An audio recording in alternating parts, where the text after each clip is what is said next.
Cet épisode s'appelle Confiance et est découpé en 3 parties. La première partie concerne l'escouade Levi. Nous retrouvons dans la forêt 2 soldats des brigades spéciales, Marlowe et Hitch. Ces 2 derniers discutent, mais Marlowe ne comprend pas comment des personnes qui sont toujours battues pour l'humanité pourraient tuer des gens. Il tombe alors sur Armin, et croyant l'avoir capturé, ils se retrouvent pris au piège et se font surprendre par l'escouade Levi. Après quelques échanges, Marlowe et Hitch vont apprendre la vérité sur Annie. C'était elle le titan féminin. Ils n'en croient pas leurs yeux et ils sont totalement choqués. Marlowe va alors se rallier à la cause du bataillon, mais Levi reste méfiant et refuse. Jean propose alors de s'occuper d'eux. Il part donc en forêt et se met à les tester. Mais Marlowe demande à Jean pourquoi il reste dans le bataillon et insiste sur un point. Tant qu'il sera prêt à se sacrifier pour l'humanité, il lui fera confiance. Hitch, qui avait réussi à s'échapper, frappe violemment Jean. Mais il est stoppé par Marlowe qui lui dit qu'il venait de le tester et qu'il serait prêt à l'accueillir au sein du bataillon. Déjà, dans cette première partie, le nom de l'épisode prend tout son sens. La deuxième partie de l'épisode se concentre sur Flagel, le fils du marchand, qui se fait pourchasser par les brigades de la division centrale. Il est sauvé in extremis par Antti, qui engage la conversation avec lui.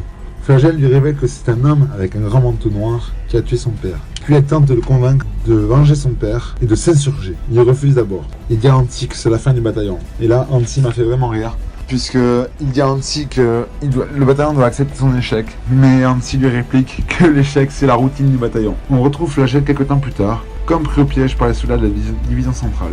Mais avant de mourir, Flagel demande pourquoi son père a été tué. Le soldat lui explique alors que c'est un coup monté pour détruire le bataillon. Il faut avouer, les divisions centrales se retrouvent pris au piège par un assaut de mobilité et un Antti. Flagel Rive assure aux habitants que la compagnie Rive les protégera et s'affirme comme patron. On retrouve Levi et son escouade qui, grâce à l'aide de Marlowe et Hitch, attaquent un poste de surveillance des divisions centrales. Levi massacre le chef en lui détruisant la mâchoire. Il veut savoir où est Eren et Historia. Sa victime lui répond qu'il n'en sait rien et que Kenny Ackerman est très prudent. Levi est surpris par le nom de Kenny et confirme qu'en effet, il concerne beaucoup de choses. Là, on a une révélation énorme sur le nom de Kenny. C'est un Ackerman. Et on peut voir la révélation puisque Levi est complètement choqué par cette révélation. La troisième partie concerne Erwin, qui est très mal en point. Neil lui rend visite en prison et Erwin lui fait clairement savoir qu'il devra bientôt faire un choix. Pour moi, c'est un choix entre l'humanité et le reste. On se rappelle de l'épisode où Pixies nous parlait qu'avant l'apparition des titans, les humains se faisaient la guerre et que si jamais un événement se produisait, les humains s'uniraient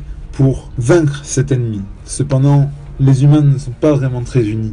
Et malgré l'apparition des titans et l'enfermement dans les murs, les humains ne sont pas unis. Et c'est à ça que Erwin fait référence, selon moi. Il prend des nouvelles de sa famille, puisqu'ils sont amis, Erwin et Neil sont amis. Donc il prend des nouvelles de sa famille, et comme je l'ai dit précédemment, il dit que bientôt il fera un choix, afin de former une véritable unité. On sent que Erwin a un plan derrière la tête, il est sûr de lui, il est persuadé que son plan va marcher. Et je peux vous assurer que son plan, c'est du génie. Et l'unité dont parle Erwin va s'avérer déterminante pour la suite. L'épisode se termine par Erwin qui est à genoux, prêt à être jugé. On lui demande s'il a une dernière volonté. J'espère que cette vidéo vous aura plu. Si c'est le cas, je compte sur vous pour mettre un gros pouce bleu, à vous abonner si c'est pas déjà fait, à commenter. Quant à moi, je vous dis à la prochaine.